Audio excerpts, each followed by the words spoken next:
Magandang araw mga bata. Inaanyayahan ko kayong tumayo para sa ating panalangin. Amen. Bago ang lahat, ayusin ninyo ang inyong mga upuan at pulutin ang mga basura na nasa ilalim. Sige, maaari na kayong umupo.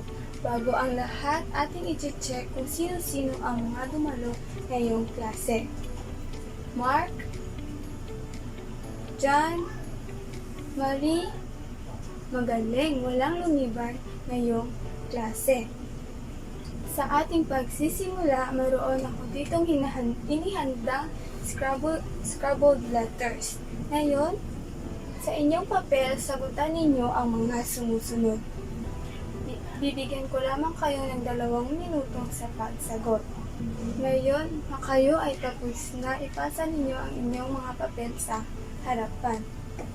Ngayon, ating suriin kung ang inyong mga sagot ay tama. Una, tama, John Hughes. John. Pangalawa, aklat. Tama. Pangatlo, ito ay nobela. Ikaapat, tama, ito ay television. Television. At panglima, ito ay laptop.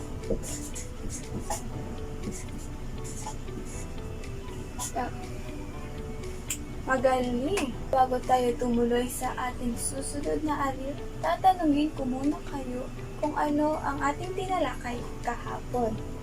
Kaya meron ako ditong 2 tanong upang inyong sagutin.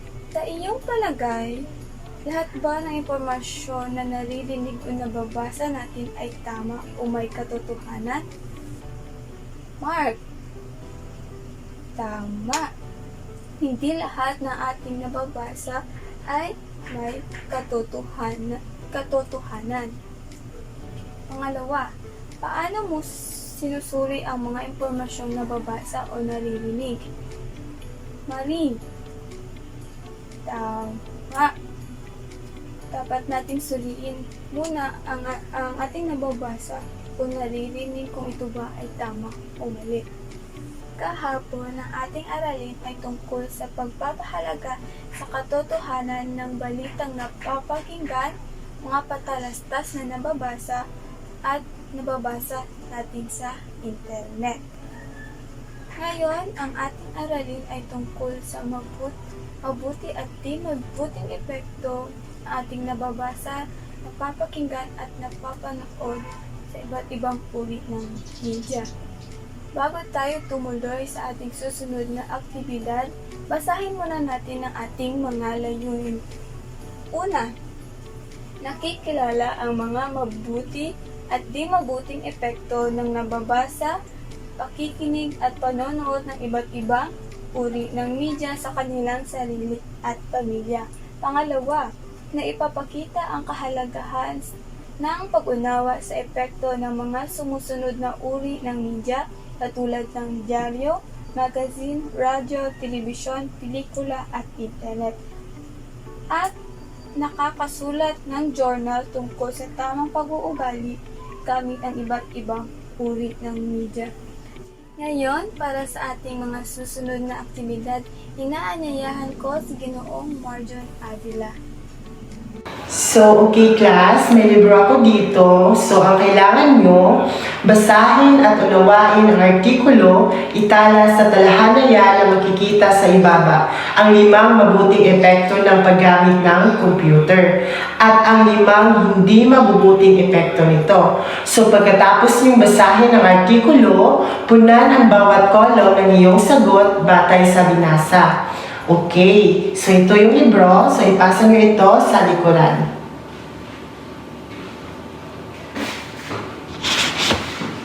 So, okay class, tapos na ba kayo? So ngayon, tingnan natin kung tama ba ang iyong mga sagot. Ano kaya ang mabubuting epekto ng computer o media? So, number 1, nagbibigay impormasyon. So, sino ang may tamang sagot dito? Okay, very good. So, number 2 is komunikasyon. And number 3, nagbibigay sagot sa mga tanong. Sino may tamang sagot dito? Okay, so number 4 naman is nakakatulong sa negosyo. And number 5 is maraming estudyante ang kumuha ng IT. Okay, sino may tamang sagot dito sa 1 to 5 na mabuting epekto? Okay, very good. Dito naman tayo sa di mabuting epekto. So, number 1, problema ang dulot sa mga kabataan. Number 2 is nawiwili ang mga bata sa video games. And number 3 is nasasayang ang mga pera. Number 4 is napapabayaan ang pag-aaral. And number 5, nagdudulot ng sakit. So, okay class, ngayon, maiilan akong katanungan tungkol sa mabuti at masamang epekto ng computer na binasa nyo kanina. So, paano nakakaapekto ang media sa mentalidad ng mga tao ukol sa kanilang sarili? Okay, tama. Ang social media ay kadalasang humahantong sa mga problema sa lusog-isip, mental health, tulad ng pagkabalisa, anxiety o depression, kapag madalas at madalas-dalas ang paggamit nito. Paano nakakatulong ang media sa pag-aaral at pagkakaroon ng impormasyon? Okay, very good. So, dahil sa mga iba't ibang sites tulad ng Facebook, Google at YouTube, ay natutulungan ang mag-aaral para mas mapalawak ang kanilang kaalaman at sa paggamit ng social media sa edukasyon ay naghahatid sa mga aral ng abilidad para mas mapalawak ang alaman at maging konektado sa mga grupong pang-edukasyon at iba pa. Okay, so number 3, ano ang mga positibong epekto ng computer sa iyong araw-araw na buhay? Okay, tama. So, mabilis na komunikasyon. Ang mga computer at teknolohiya tulad ng internet ay nagbibigay daan sa mas mabilis at mas madaling paraan ng komunikasyon, lalo na sa mga kapamilya at kaibigan na nasa ibang bansa. Ano ang mga paraan upang mapanatili ang wastong paggamit ng iba't ibang uri ng media sa iyong buhay? Okay, tama. Pag-isipan ang nilalaman na ibabahagi sa online na hindi nagbibigay ng masamang impluwensya sa iba. So, okay class, maraming salamat sa pakikinig. Maraming salamat, Ginoong Avila. Ngayon, ating tatalakayin ang mga mabuti at di mabuting epekto ng pagbabasa, pakikinig at panonood sa iba't ibang uri ng media. Ang mga media tulad ng paggamit ng internet, laptop, panonood sa telebisyon, pagbasa ng magazine o pahayagahan ay mga kasangkapan o mga kagamitang mapadali ang paghatid ng mga mahahalagang impormasyon sa kapaligiran at sa buong mundo. Ngunit kailangan ng masusing paggabay ng mga magulang sa mga kabataan dahil ang media ay maaaring makasisira sa kanilang kinabukasan. Ano nga ba ang maaaring maging positibong impluwensya ng mabuting babasahin sa inyong sarili at pamilya? Ang mabuting babasahin ay maaaring magdulot ng masusing kaalaman, mabuting halimbawa, at pagpapalalim sa pag-unawa. Ano naman ang mga senyales ng hindi magandang epekto ng masamang babasahin, pakikinig o panonood?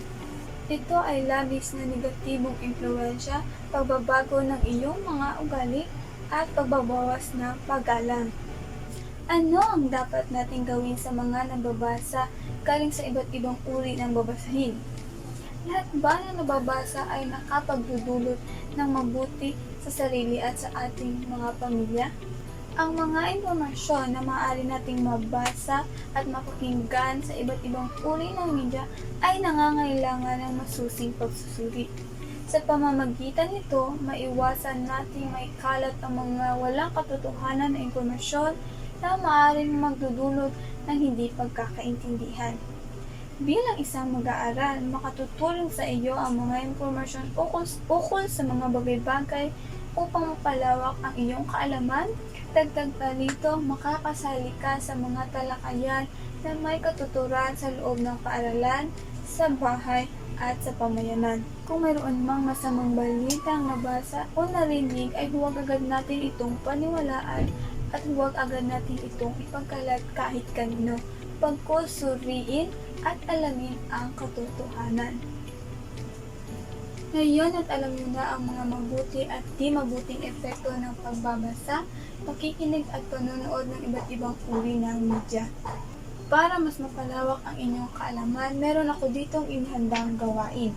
Panuto, gumawa ng journal tungkol sa tamang pag-ugali sa paggamit ng iba't ibang uri ng media. Ito ang rubric sa inyong paggawa ng journal. Una, pagkasulat, 5 puntos, wastong paggamit ng bantas, 5 puntos, ideya, 5 puntos, at kalinisan, 5 puntos. Bibigyan ko lamang kayo ng 10 minuto upang gumawa ng inyong journal. Ngayon at kayo ay tapos na sa inyong paggawa, maaari inyong ipasa harap ang inyong ginawang journal. Batay sa inyong ginawang journal, paano nyo na-apply ang mga prinsipyong itinuturo sa tamang pag-uugali sa paggamit ng media sa iyong araw-araw na buhay? Yes, Mark? Magaling! Ano naman ang mga pagbabago o improvements na nais mong gawin sa iyong paraan ng paggamit ng media batay sa inyong mga journal? Okay, Raymond? Magaling! Para mas mapalawak pa ang inyong pag-unawa sa ating aralin, mayroon pa akong isang hinihandang gawain na inyong sagutan. Ito ay tama o mali. Sa inyong papel o sa inyong kwaderno, sagutan lamang niyo ang mga sumusunod. Panuto, isulat ang titik T kung ang diwa na ipinapahayag ng pangusap ay tama o titik M naman kung ito ay mali. Maaari na kayong mag-umpisa. Ngayon at kayo ay tapos na, sagutan natin ang mga sumusunod upang malaman kung ang inyong mga sagot ay tama o mali. Una, lumiban sa klase para maglaro ng droga. Ito ba ay tama o mali? Mahusay, ito ay maling gawain. Pangalawa, gabayan ng mga magulang ang mga anak sa paggamit ng media. Magaling, ito ay tama. Huwag gamitin ang cellphone tuwing gabi upang makatulog ng maaga. Mahusay, ito ay tama. Ilagay sa ilalim ang unan ng cellphone. Ito ay mali. Manood ng malalaswang palabas. Mahusay, ito ay maling gawain. Gamitin ang multimedia sa mabuting paraan. Tama. Kapito, huwag gayahin ang mga masasamang nakita sa palabas at nababasa sa pahayagan. Mahusay, ito ay tama. Kawalo, nakatutulong sa pag-aaral ang multimedia kung gamitin ng maayos. Tama. Tama, nakatutulong sa pag-aaral ang multimedia kung gamitin natin ito ng maayos. Siyam, mapapadali at mapapagaan ang trabaho gamit ang multimedia. Mahusay, ito ay tama. Kasampo, agad-agad maniwala sa balitang nakapost sa Facebook. Magaling, ito ay mali. Ngayon at mas naintindihan niyo na ang ating aralin tungkol sa mabuti at di mabuting epekto ng pagbabasa, pakikinig at panonood ng iba't ibang uri ng media. inaanyayahan ko si Binibining Ramla Gutierrez para sa ating susunod na mga gawain. Ngayon, nadadako tayo sa ating pagtataya. Susubukin natin ang inyong kaalaman kung naiintindihan ba ninyo ang ating pinag-aralan ngayon. Panuto, ano ang maidudulot ng iba't ibang balitan lumalabas mula sa dyaryo, radyo, magasin, telebisyon at internet. Una ng mga patlang ng tamang salita. Pumili sa loob ng kahon. Naiintindihan ba mga bata? Okay, magaling. Pipili lang kayo sa kahon para sagutan ito. Okay, kumuha kayo ng isang buong papel. Bibigyan ko kayo ng 10 minuto para sagutan ito. Okay, mag-start na mga bata. Okay, tapos na bang lahat?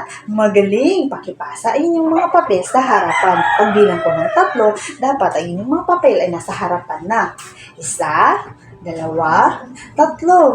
Okay, magaling!